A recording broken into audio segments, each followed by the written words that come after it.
Tara Palmeri, who's joining us now here at Zohran Mamdani's election night party. Tara Palmeri, who hosts the Tara Palmeri Show on YouTube. Thank you very much for joining us here. Thanks for having me. It's a pleasure. Now, we mentioned the enthusiasm around Zohran Mamdani and also the interest in this election, first of all, those high turnout numbers. Have you noted that enthusiasm here in New York City for Zohran Mamdani, like a lot of people have mentioned over the last few days and weeks, as interest has ramped up? Absolutely. I mean, you've seen early voting through the roof. My doorbell has been rung many times as people have tried to encourage get out the vote. There's always been this sort of enthusiasm around him. He is seen as a wrecking ball for the establishment. Andrew Cuomo, his rival, is seen as an avatar of the establishment.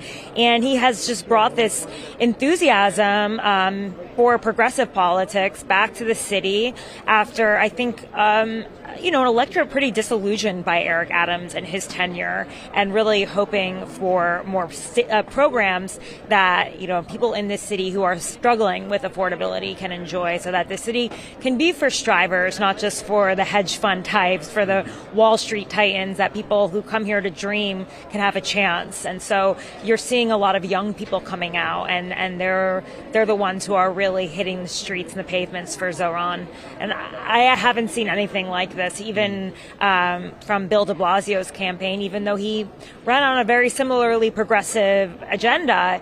It's just that Zohran is sort of this once-in-a-generation type of candidate in the way that he speaks to people in his social media posts, his youth. I mean, he's 34 years old, right? This big smile, his viral videos. He's kind of illuminated what it is to be a New Yorker with his, videos of eating halal and talking about what everyday New Yorkers care about. And, in contrast, you have someone like Andrew Cuomo, who really hasn't done much retail politicking at all. He hasn't been shaking hands. He really ran what some would call a Rose Garden campaign after the debate, an event, 2 events a day. You would think that someone who's really fighting for it would work harder, but he's had the establishment behind him. He's had the retail lobby. He's had the donors. And Mamdani's run a grassroots campaign with a lot of really wealthy people working against him. And Mamdani's somebody who, as we noted from what you said, a lot of people think they know on first-name basis, right? He's known as Zohran simply by a lot of voters here in New York City. Now, what are some of the reasons that voters have told you why they are voting for Zohran Mamdani? Now, he is the front runner, of course, to become mayor of New York City tonight. What are some of those main reasons? Do they fit with the program that he has as mayor of New York? I think it's absolutely about affordability. I mean, he is promising childcare for all, universal childcare. That's very popular in New York City. We're very close to it. There's 3K, pre-K, and that was actually established under Bill de Blasio. Some see him, it's expensive, but they want him to keep extending it, and he may be able to. Universal busing is very popular.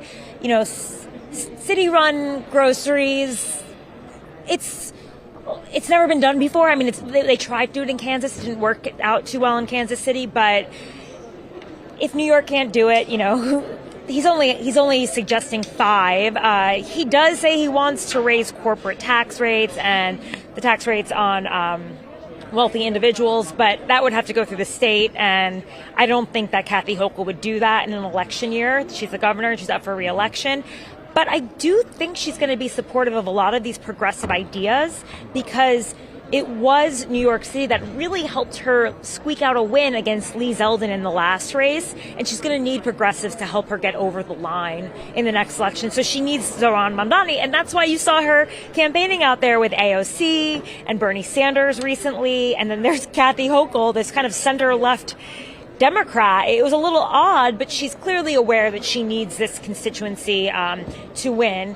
Whereas, Hakeem Jeffries, the minority leader, neighbor, a little bit careful about endorsing. Chuck Schumer still has not endorsed. And I think that just shows you how threatened and worried the Democratic establishment is about a Democratic socialist running a city of 8 million people, which is as large as Virginia, the other election in this tonight. So we'll see how he does. 2 million people coming out. That's a lot. That's huge turnout. I don't think I've heard of that in my entire time covering city politics, I used to be a City Hall reporter for the New York Post, certainly not in the elections that I covered. So we'll see what the numbers are like. Everyone's just looking to see if he pushes over 50%. And if he's able to do that, that means his mandate will certainly be stronger, and he could make arguments to the state Senate and to the city council to really approve some of his broader and far-reaching agenda. You've covered quite a few races for mayor here in New York City and the administrations of Bloomberg and de Blasio.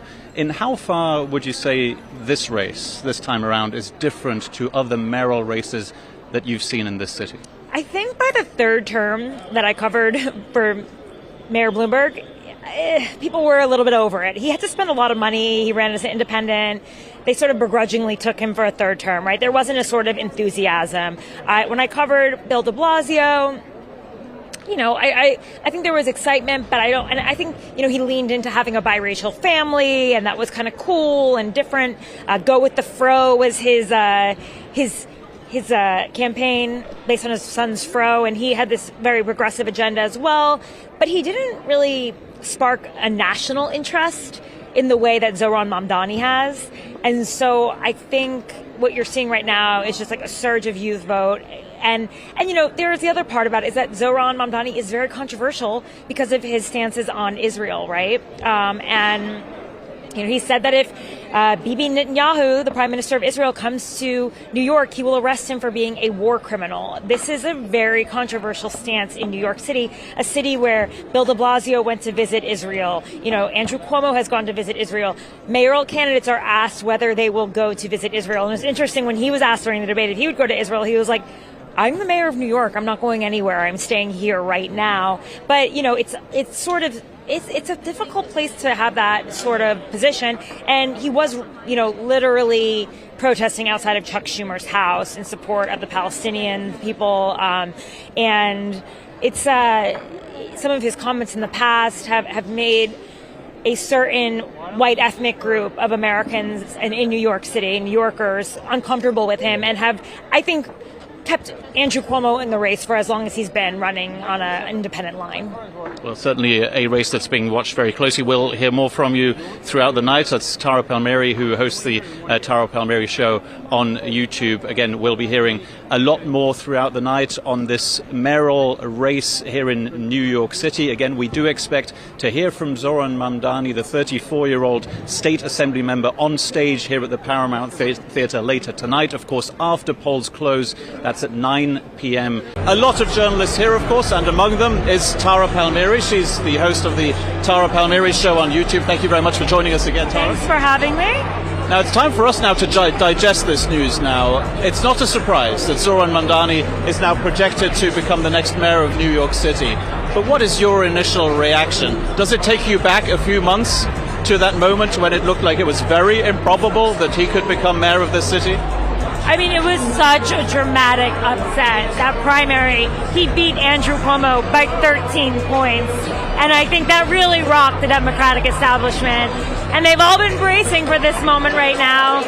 And what they want to see is how decisive that win ends up being as it shakes out. Right now, he's about 10 points ahead of Andrew Cuomo, but he wants to go into this mandate with over 50%. And he wants to show overwhelming support when he pushes for these really progressive programs. When he goes to Albany, state capital, and he asks to help him fund, universal childcare, universal free busing. I mean, he said that he wants to raise taxes on the wealthy and corporations. He can't do that. It's the governor, Kathy Hochul. There are city-run grocery stores. There are a number of things that he really wants to do, but he needs to have that political mandate to do that. And so while everyone is so excited here, I mean, what he represents, 34-year-old Muslim, South Asian, New Yorker, literally started the race at 0%, whereas Andrew Cuomo started as a former governor, son of a former governor, former HUD, official in the Clinton administration, entitled, I would say, but dynasty. And for a very long time, the presumed frontrunner, he had the donors behind him, he had the real estate community, and to see Zohran Mamdani not only beat him, but overwhelmingly by what looks like it may be double digits. We'll have to say and keep close eye. And again, it's called so quickly, within an hour of the polls closing. It's really telling, and I think it reflects a moment right now in the Democratic Party where the base is overwhelmingly rejecting the establishment. Andrew Cuomo represents the Democratic establishment. He was the candidate picked by the establishment. And we have, the establishment players. Chuck Schumer, the Senate Minority Leader, has not endorsed. Hakeem Jeffries, the Minority Leader, has quietly endorsed. And then, Kathy Hochul is the governor and knows that her reelection in a year will depend very much on winning the support of the city. She's endorsed, but she's a center-left Democrat. And I think there are just a lot of questions about what this progressive populist movement, as Mamdani calls it, democratic socialism, which a lot of people are still wrapping their heads around. What does that even mean, right? What does that mean for the party? Can that exist in New York City and Ohio? How does the party separate itself in the midterm elections in a year from now? Is he just going to become the poster boy for the Democratic Party that the Republicans will use as a foil? Will President Trump target him in his, in his ICE initiatives and his anti-immigration initiatives? Then there are the clashes over Israel, and there's just so much tension. There's going to be so much clashes to come. This is going to be an administration to watch. A lot of his progressive policies are not that different than Bill de Blasio's, but he is so forward about what he represents, and he's got big dreams and a big agenda, and we'll see if he's able to do it. As we stand here, we expect the next thing to happen here, of course, is for Zohran Mamdani, the projected next mayor of New York City, to actually take the stage and give what is going to be his victory speech.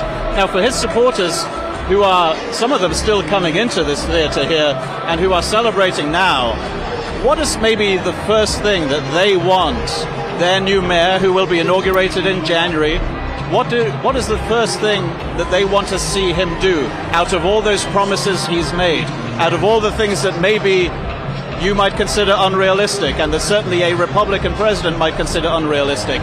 Free buses, free childcare. Which one of those is the absolute priority for his voters, do you think? I forgot to mention rent freezes.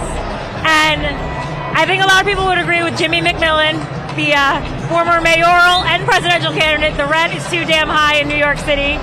It is astonishingly high. And I would say probably this audience, a lot of people in their 20s, 30s, strivers, making their way, would probably agree with that sentiment, right? They're not likely to be, the Wall Street hedge fund types, dynasty families that can afford to live in a New York City that seems to be increasingly only made for them. So he's got some hurdles because the real estate board decides if you can freeze rent-stabilized apartments. Eric Adams could stack the board in the favor of keeping it exactly the way it is right now. But in a few years, he'll be able to choose his own board. So we might have to wait for that for a few, years. I think he's very close to already universal childcare because Bill de Blasio started with pre-K, universal pre-K, 3K in a lot of places. I don't think he's very far away. By the way, I see AOC up there. She is in the balcony, there we go, in the VIP section. AOC being Representative Alexandria Ocasio-Cortez of New York. She's right up there. One. So I saw Cynthia Nixon earlier. She's another populist, progressive star in the party right behind us over there, Hasan Piker. But yeah, I think there's the universal busing. I mean, it costs about $800 million a year. But in a $20 billion per year budget, it's not like that much money, Some have pointed out that they've been able to give subsidies to Elon Musk bigger than that. So maybe there's some private-public partnerships. I think he's certainly going to need to build some inroads with the police community. I mean, there's no doubt that his rhetoric on defund the police is going to be an issue. They have literal veto power over a mayor. It is extremely strong force for him, and he apologized on Fox News for his prior comments. He's going to have to, I think he's going to have to continue to address that. And keeping Jessica Tisch the current police commissioner on. I think it's a really good first step to show that he respects the force and the moderation that they want. And I think there's, he really can't raise taxes on the wealthy without the governor. I don't think she'll do it in an election year. Raising taxes on corporations, again, I don't think he'll do that. But I think it's all the things that people really want to hear, and it's a testing ground. And it's certainly, listen, for a party that was polling at 27% approval rating, the Democratic Party, it's pretty amazing to see all these people out here celebrating the Democratic Party. A pretty astonishing sweep tonight. The presence of Alexandria Ocasio-Cortez, the congresswoman from New York, brings us to that debate that is going to be happening inside the Democratic Party, undoubtedly starting right now and already started before this victory for Zohran Mamdani in the mayoral election in New York City. Is where is this party going? Because at the same time that a democratic socialist who is not afraid to call himself that wins here in New York City, you have two Democratic candidates for governor winning in New Jersey and Virginia who are very much seen as centrist and moderate. So where is the Democratic Party going? Is it going in both directions at the same time? Absolutely. I mean, Mikey Sherrill, Abigail Spanberger, both former congresswomen who rode in on a blue wave as Blue Dog Democrats. They associated with the party. She won in Virginia. Mikey Sherrill had a tough race against a Republican candidate. They're going to have to try to prove that they are a Big Tent party. They need to activate the base, but this is a base of voters that, frankly, I think his populist messaging around affordability was very similar to President Trump's. President Trump said, "I'm going to lower the cost of goods." So did Mamdani. The populist message seems to be ringing true on both sides, and that's why when I hear Republicans giddy, excited about Zohran Mamdani being their new foil, their new boogeyman, I think to myself, if you listen to his messaging, there's overlap with Trump. In the same way that there was always an overlap between the Bernie voter and the Trump voter, populism can have different labels. Socialism, MAGA, but, the people know what they want, and they want affordability right now in a time of high inflation and costs through the roof. Well, we'll have plenty more to digest when it comes to the results of this mayoral election here in New York City, but also the results from the governor's races in Virginia and in New Jersey. Tara Palmeri from the Tara Palmeri Show on YouTube, thank you very much for joining us, and we'll be talking again a little bit later. That was another episode of the Tara Palmeri Show. If you want to support that type of investigative, independent journalism, please go to tarapalmeri.com and sign up for the Red Letter. It's a way to support independent investigative journalism, to find the stories that you won't hear or read elsewhere. It is amazing that there has been such little coverage of this story, and that is why I had to have Ken on my show to tell you all about it. But if you want to keep this kind of journalism alive, please go to my website and consider becoming a paid subscriber to the Red Letter. If you like this show, please rate it, subscribe, share it with all of your friends. I want to thank my producer, Eric Abinate. I want to thank my researcher, Abby Baker. She also handles my socials, and Adam Stewart, who does my graphics. I'll be back again this week.